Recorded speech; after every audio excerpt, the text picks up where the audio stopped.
ఎప్పుడు అహంకారంతో ఉండకు. నేను గొప్పవాడిని అనుకోవడం ఆత్మవిశ్వాసమవుతుంది.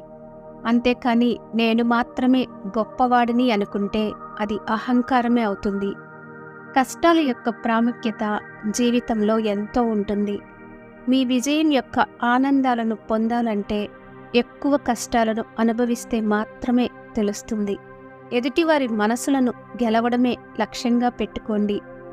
ఈ ప్రపంచంలో అసాధ్యమంటూ ఏదీ లేదు. మనం ఏదైతే ఆలోచించగలమో అది మనం చెయ్యగలము. ఇంతవరకు ఎవరు ఆలోచించనివి మనం ఆలోచించగలం. ఎవరు చెయ్యనివి మనం చెయ్యగలం. మనం కోరుకున్నది మనకు దొరికితే అది విజయం అవుతుంది. దొరికిన దాన్ని ప్రేమించడంలోనే ఆనందం ఉంటుంది.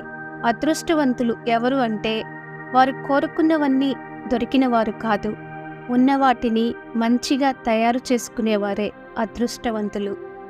మార్పు లేకుండా ఎదుగుదల అనేది అసంభవం.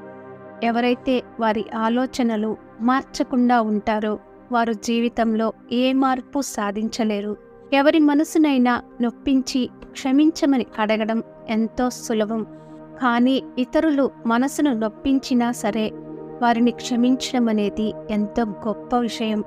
జీవితం మనకు నవ్వు ప్రసాదించింది అంటే మనం అర్థం చేసుకోవచ్చు మనం చేసిన మంచి పనులు ప్రతిఫలాన్నిస్తున్నాయని.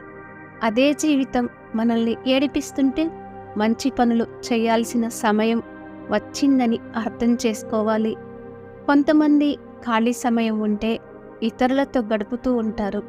మరికొంతమంది మన అనుకొని సమయం గడుపుతూ ఉంటారు.